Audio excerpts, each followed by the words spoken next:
hip hinge is a foundational movement for the squat and the deadlift. To perform the hip hinge, set your feet hip width apart. Initiate by reaching your hips back, keeping the shins vertical.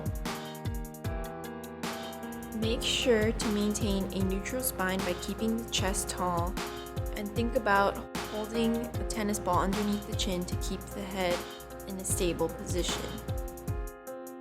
Avoid rounding at the shoulders and the spine. The hip hinge can be used to pick weighted objects off the floor. Maintain tall posture by keeping the shoulders down, back, away from the ears, and keep the weighted object, such as a kettlebell, close to the body.